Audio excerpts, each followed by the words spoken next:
Good day, ma'am. Good day, class. Today we are going to discuss the chapter 7 entitled Balancing Demand and Productive Capacity for Quality Service. So the objectives of this chapter 7 are to understand the concept of demand, to be familiar with capacity constraints, to apply strategies on matching demand and capacity, to learn the benefits and risks of yield management strategies, to understand when capacity and demand be aligned, and to understand customers' perceptions about weights and queuing system. Service organization must consider the different factors that affect demand and capacity.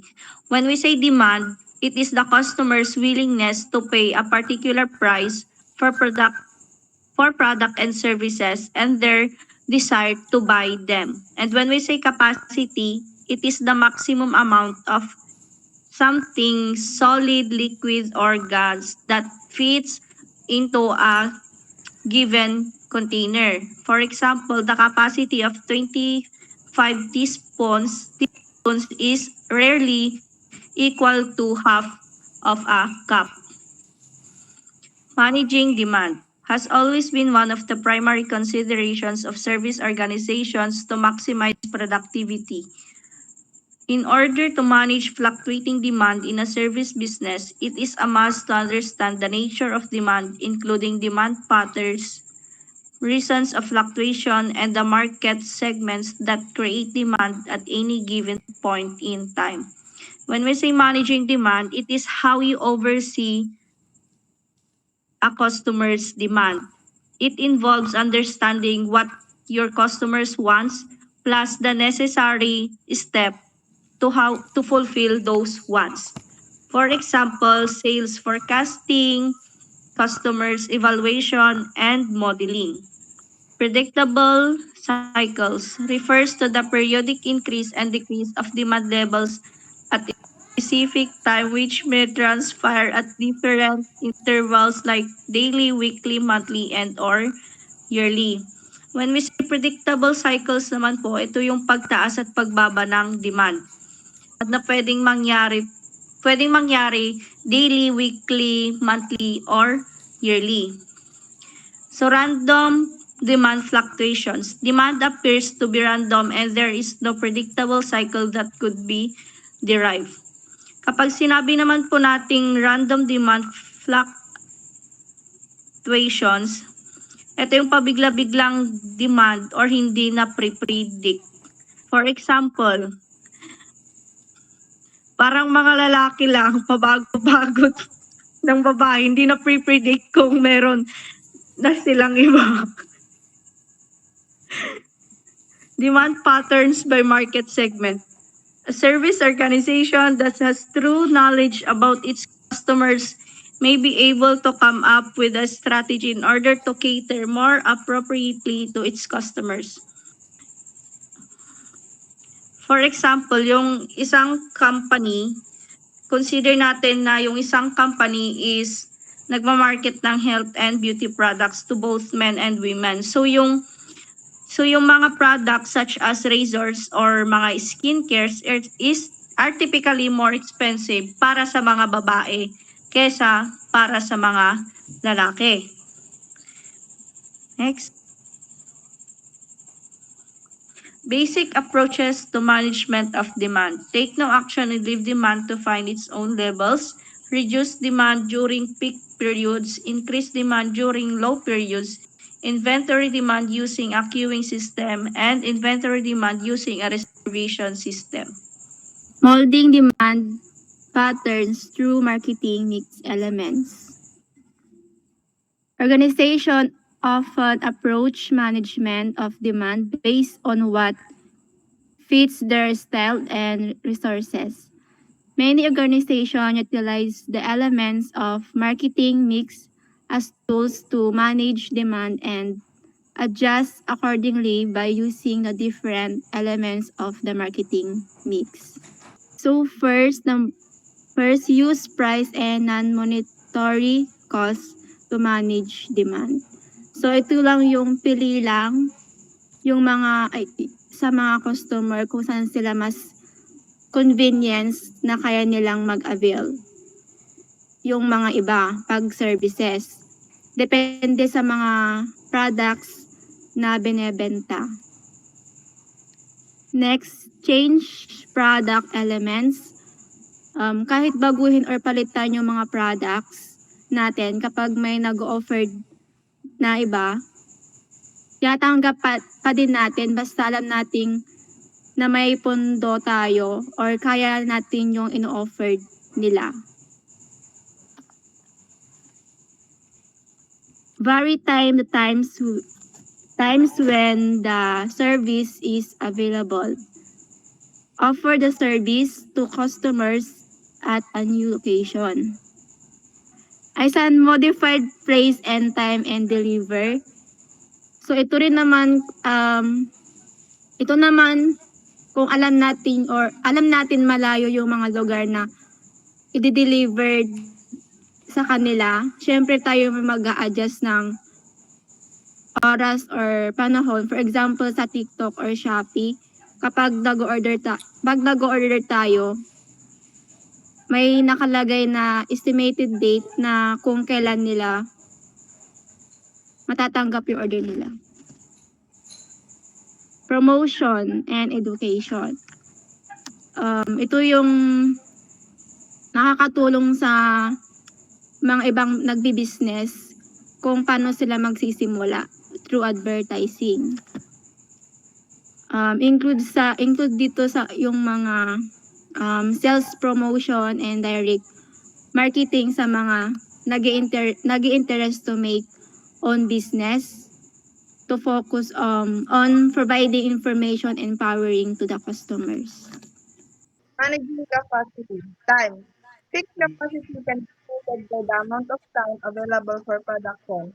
For example, a factory may only operate for a certain number of hours per day, limiting its output. To its labor, fixed capacity can be influenced by the number of workers available. If a company has a set number of employees, it can only produce up to a certain level based on their combined skills and availability. Equipment.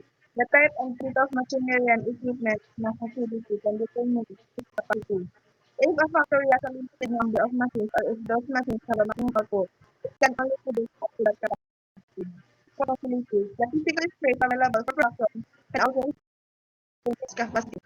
If a facility is small or lacks the necessary infrastructure, it may not be able to produce as large or well-equipped facilities. All these factors contribute to the fixed capacity of a system limiting its ability to produce beyond the certain point without significant investment criteria. Second, stretching capacity levels involves temporarily increasing output or capability of a system beyond its usual limits to meet demands. This can be done through various means. One is utilizing overtime, increasing the number of hours employees work beyond their schedule to boost production. Two is adding temporary workers, hiring temporary staff to handle increased workload during peak periods. Three is enhancing efficiency, optimizing processes and workflows to improve productivity without investing in additional resources. Four is utilizing backup equipment. Using backup machinery or equipment to supplement existing capacity during periods of high demand. Five is outsourcing, contracting external vendors or partners to handle overflow work. Stretching capacity levels allows organizations to respond to sudden increases in demand without making long-term investment in infrastructure or personnel. However, it's typically a short-term solution and may not be sustainable over extended periods. Aligning demand capacity involves ensuring that the level of demand for a product or service match the capacity of the system to produce or deliver it effectively. Here's how to one in forecasting demand. Organization use historical data, market trends, and other factors to predict future demand for their products or services. Two, adjusting capacity. Based on demand forecast, organization can adjust their capacity by optimizing resources such as labor, equipment, and facilities to meet expected demand levels. Number three is flexibility. Having flexible capacity allows organization to adapt quickly to change in demand. This might involve training employees, investing in modular equipment, or maintaining relationships with external suppliers or partners who can provide additional capacity when needed. Managing inventory. Balancing inventory levels with demand helps smooth fluctuation and ensures products are available when needed without overstocking. Five is promotion and marketing. Strategic marketing initiatives and promotion can influence demand, allowing organizations to align capacity accordingly. By aligning demand and capacity, organizations can optimize resources, Utilization, minimize cost, and improve customer satisfaction by ensuring products or services are available and where they're needed.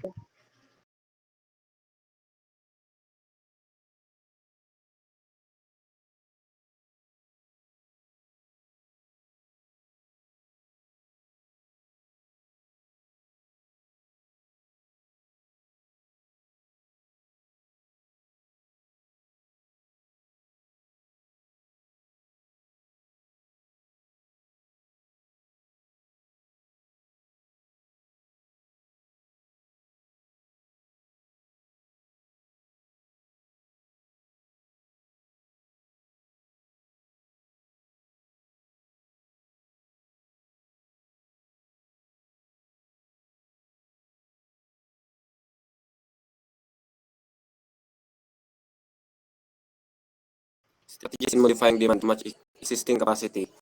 This general strategy aims to reduce access customers beyond the capacity of organizations peak times and to influence them to use the service during off-peak times instead. The following method can be considered when trying to match the demand with the existing capacity. Communicate with customers. By informing customers about peak and off-peak times, you can encourage them to adjust their usage patterns accordingly, spreading demand more evenly. Modify timing and location of service delivery. Adjusting the timing or location of service delivery can help spread out demand. For example, offering early bird or late night service can attract customers during off-peak hours. Offer incentives for off-peak usage. Providing discounts, promotions, or loyalty reward for using services during off-peak hours. Incentive customers to shift their consumption patterns. Set priorities. Prioritize customers based on factors such as membership status, urgency of need, or willingness to pay a premium for immediate service. This helps manage demand during peak times effectively. Search full price. Implementing pricing or surge pricing during high demand periods encourage customers to consider alternatives or adjust their consumption behavior, thereby helping to match demand with existing capacity. Strategies in adjusting capacity to meet demand. The objective of this second strategy is to adjust the capacity of a service organization in order to match supply and demand. The following are some of the changes that can be considered and adapted. Number 1, increase capacity temporary. A. Extend people, facilities, and equipment temporary. To extend people, facilities, and equipment temporary, you may consider options like leasing additional resources, hiring temporary staff, renting extra space or equipment, or collaborating with organizations for shared resources. Temporary contract or agreement can also be arranged to meet short-term needs. B. Use part-time employees. Part-time employees can be valuable as assets for business, offering flexibility and cost effectiveness. They great for handling fluctuating workloads, covering a specific shift, or providing specialized skill on a limited basis. Just make sure to provide clear communication for compensation and opportunities for growth to keep them motivated and engaged. C. Cross-train employee. Cross-train employee is a smart strategy to ensure flexibility and resilience with their team. By teaching employees skills outside their primary roles, you create a more versatile workplace capable of. Number D. Outsource activities. Outsource certain activities can be a strategic move for business to focus on core competencies, reduce costs, and access specialized expertise. E. Rent or share facilities and equipment. Renting or sharing facilities and equipment can be a smart move to reduce costs and maximize resources, especially if you don't need them full. That's great way to access. To adjust use of resources. A. Scheduling downtown during periods of low demand. B. Perform maintenance and renovation. C. Schedule vacation employee training strategically. D. Modify or move facilities and equipment. E. Encourage customers to perform self-service. F. Ask customer to share. G. Create flexible capacity. Increase demand to match capacity. There are approaches in matching capacity and demand that are focused on increasing demand during conditions where demand for service is low. Increased demand to match capacity is providing accurate and up-to-date demand forecast. Sales and marketing teams can help production teams plan their capacity requirement. The following may be considered with the aforementioned situation. Educate customers. During periods of low demand, organizations may inform customers about the availability of their services. Further, advertising and promo materials may encourage and inform customers of the advantage when availing of their service at this time. Convert how the facility is used. Some organizations may opt to offer their facilities to be used to different purposes depending on the season of the year. For example, dormitories occupied by students studying in Baguio City during school time may be offered as transient house for visitors during vacation time or Holy Week. Modify the service offering. Service organization may modify the process of how they deliver their services with demand. Spa massage parlors can offer home services for customers who do not want to leave their homes. Differentiate on price. Most organizations offer discounted or promo package during slow seasons. For example, resorts and hotels in summer destinations offer discounted fees for groups, families, or pairs who will book during the rain season. Next, product service capacity. The term product service capacity denotes resources or assets that organizations utilize to manufacture goods and to render services. Capacity management refers to the act of ensuring a business maximize its potential activities and production output. The capacity of a business measures how much companies can achieve, produce, or sell within a time period. Equipment. Equipment is an important element of capacity since it is used during the process of rendering services. For example po sa equipment is coffee machine. Facilities. Facilities are resources that pertain to handling of customers and provisions to store or process goods and services. Services. Facilities. Yung facilities po gaya po ng SM sa may hypermarket. Infrastructure refers to the public and private structures essential to deliver quality service to customers. Yung example po ng infrastructure is mga roads, highways, um, buildings, ganun po. Next. Labor. Labor refers to human elements that manipulate the process and deliver the goods and services required by the customer. Yung labor po, sila po yung mga tao na nagtatrabaho sa isang company or business. Yield management. Yield management is also known as revenue management. Organizations use this method to find the best combination among price, customer, and capacity use.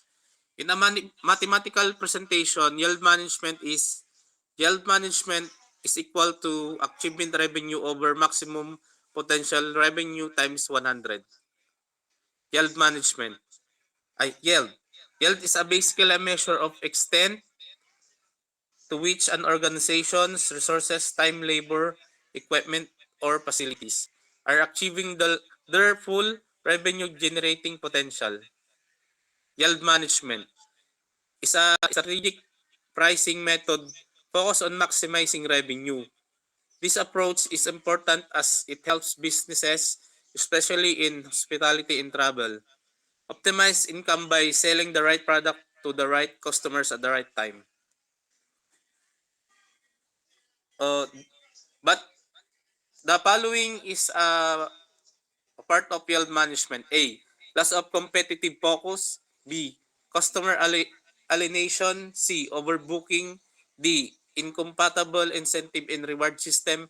E. Inappropriate organizations of the yield management function.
So, differentiate within customers. So, ito yung mga kailangan mo silang i-update update or inform mo sila para alam nila yung oras sa paghihintay. At prioritize natin silang i-comfort to make wait more memorable experience. The following are the other bases for differentiating customer. A. Importance of customer. B. Urgency of the job. C. Duration of the service transaction. D. Payment of premium price. Number 4, make waiting more pleasurable. Um, Kailangan din natin silang, for example, pag sa waiting areas sila, kailangan nating mag-provide for comfortable waiting areas, yung hindi sila naboboring or mag-add tayo ng mga amenities. Tulad yung mga Wi-Fi access, magazine, and charging station or refreshment station. Or pwede nating mag-offer tayo ng refreshment such as water, coffee, tea, or snacks.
Different types of queue. Number 1 is single line sequential stage. In this setup, customers form a single line and move through multiple sequential stage or service points. Each customer progresses through the stage one after the other. An example of this is a checkout counter at a grocery store, where customers wait in a single line and move to the next available cashier as they become free. Number 2 is parallel line to multiple servers. Here there are multiple service points, each with its own dedicated line. Customers choose which line to join based on factors like perceived wait time or proximity. An example is a bank with multiple teller windows, where customers can choose which teller to approach based on the length of the line. 3 is single line to multiple servers. In this configuration, there is a single queue feeding into multiple service points. When a server becomes available, the next customer in the single queue moves to that server. This system is often seen in amusement parks with multiple ride attendants or in airports with multiple security checkpoints.